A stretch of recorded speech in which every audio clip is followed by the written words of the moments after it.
Hello friends, வணக்கம். Welcome to just chillies. இன்றைக்கி நம்ம சேனலில் பார்க்க போகிறது நல்ல ஒரு சூப்பரான ஹெல்தியான பிரேக்ஃபாஸ்ட் ரெசிபி, கருப்பு உளுந்து வச்சு அடை தோசை. இந்த அடை தோசையில் ஒரு முக்கியமான பொருள் சேர்த்து பண்ணியிருக்கிறேன். அது இன்னும் டேஸ்ட்டாகவும் ரொம்ப ஹெல்த்தியாகவும் இருக்கும். ஸோ வீடியோவை கடைசி வரைக்கும் ஸ்கிப் பண்ணாமல் பாருங்கள். வாங்க இப்போ எப்படி செய்கிறதுன்னு பார்க்கலாம். வீடியோக்குள்ளே போகிறதுக்கு முன்னாடி நம்ம சேனலை இது வரைக்கும் சப்ஸ்கிரைப் பண்ணலன்னா ஜஸ்ட் சில்லிஸ் யூடியூப் சேனலை மறக்காமல் சப்ஸ்கிரைப் பண்ணி சப்போர்ட் பண்ணுங்கள். இப்போது இந்த அடை தோசை பண்ணுறதுக்கு அரிசி உளுந்து எல்லாம் ஊற வச்சிடலாம். இட்லி அரிசி 1 கப், கருப்பு உளுந்து 1/2 கப்பு சேர்த்துக்கலாம். அடுத்ததாக கடலைப்பருப்பு 2 டேபிள் ஸ்பூன், துவரம் பருப்பு 2 டேபிள் ஸ்பூன், பச்சை பயிறு 2 டேபிள் ஸ்பூன். இதில் பாசிப்பருப்பு கூட நம்ம சேர்த்துக்கலாம். இது பருப்பு வகைகள் எல்லாமே ஒரு 2லேருந்து 3 டேபிள் ஸ்பூன் வரைக்குமே நம்ம சேர்த்துக்கலாம். இப்போ இதில் தண்ணி ஊற்றி ஒரு 2-3 தடவை நல்லா வாஷ் பண்ணிக்கலாம். அரிசி உளுந்து பருப்பு எல்லாமே நல்லா களைஞ்சதுக்கப்புறமா இதில் தண்ணி ஊற்றி ஒரு நாள் நைட்டு ஃபுல்லாக நான் ஊற வச்சுக்கிறேன். இது நான் அடுத்த நாள் காலையில் தான் அடை தோசை சுட போகிறேன். அதனால் முந்தின நாள் நைட்டே நான் அதை ஊற வச்சுக்கிறேன். ஒருவேளை நைட்டு நீங்கள் தோசை சுட போகிறீங்கன்னா காலையில் நீங்கள் ஊற வச்சுக்கோங்க. குறைஞ்சது ஒரு 6லேருந்து 8 மணி நேரம் ஊற வச்சுக்கோங்க. இது பார்த்திங்கன்னா இது அடுத்த நாள் காலையில் பருப்பு உளுந்து எல்லாமே நல்லா ஊறி இருக்குது. இப்போ இதை நம்ம மிக்ஸி ஜாரில் சேர்த்து அரைச்சிக்கலாம். இப்போ ஒரு பெரிய மிக்ஸி ஜாரில் வத்தல் சேர்த்துக்கலாம். 2 இல்லைன்னா 4 வத்தல் சேர்த்துக்கோங்க. அது உங்கள் காரத்துக்கு தகுந்த மாதிரி சேர்த்துக்கோங்க.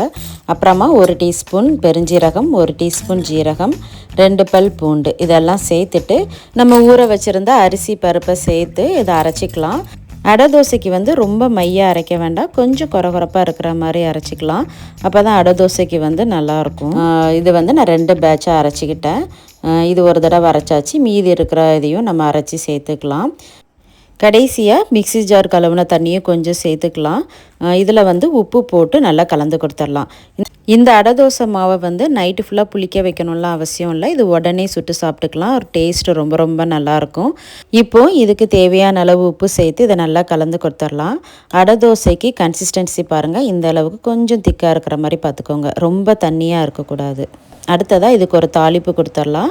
ஒரு பேனில் ஒரு 2 டீஸ்பூன் எண்ணெய் சூடானதும் கடுகு, உளுந்தம்பருப்பு, காயப்பொடி 1/4 டீஸ்பூன், அப்புறமா பொடியாக நறுக்கின வெங்காயம், ஒரு பெரிய சைஸ் வெங்காயம் இதை சேர்த்துட்டு இது கொஞ்சம் லைட்டாக கண்ணாடி பதம் வர வரைக்கும் நம்ம வதக்கிக்கலாம்.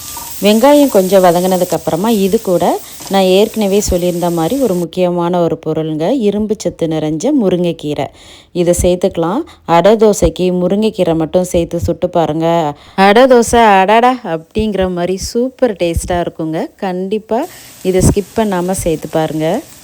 இப்போ முருங்கைக்கீரை சேர்த்துட்டு இதையும் ஒரு 2லேருந்து 3 நிமிஷம் நல்லா வதக்கி கொடுத்துடலாம்.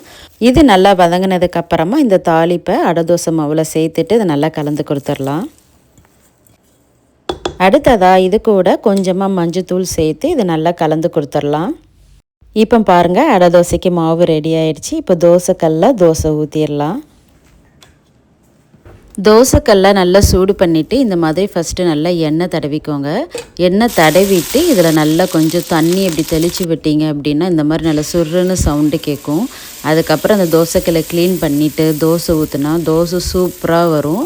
அடை தோசை நான் மெல்லிசாக ஊற்றிக்கிறேன். உங்களுக்கு கொஞ்சம் கனமாக வேணும் அப்படின்னாலும் நீங்கள் ஊற்றிக்கலாம். உங்களுக்கு எப்படி விருப்பமோ அப்படி நீங்கள் ஊற்றி சாப்பிட்டுக்கலாம். அடுத்ததாக இதில் நம்ம கொஞ்சமாக நெய் சேர்த்துக்கலாம். அடை தோசைக்கு இந்த நெய்யும் முருங்கைக்கீரையும் சேர்த்து பண்ணோன்னா டேஸ்ட்டு பார்த்திங்கன்னா ரொம்ப நல்லாயிருக்கும். கண்டிப்பாக ட்ரை பண்ணி பாருங்கள். அவ்வளோதாங்க, நல்ல ஒரு சூப்பரான ஹெல்தியான டேஸ்டியான அடை தோசை ரெடி ஆயிடுச்சு. அடை தோசைக்கு சைட் டிஷ் பார்த்திங்கன்னா தேங்காய் சட்னி வச்சுருந்தேன். அடை தோசைக்கும் தேங்காய் சட்னிக்கும் நல்ல ஒரு பெஸ்ட்டு காம்பினேஷனுங்க. எனக்கு ரொம்ப பிடிக்கும். டேஸ்ட் அல்டிமேட்டாக இருக்கும். கண்டிப்பாக ட்ரை பண்ணி பாருங்கள். ட்ரை பண்ணி பார்த்துட்டு எப்படி இருக்குன்னு மறக்காமல் கமெண்ட்டில் சொல்லுங்கள்.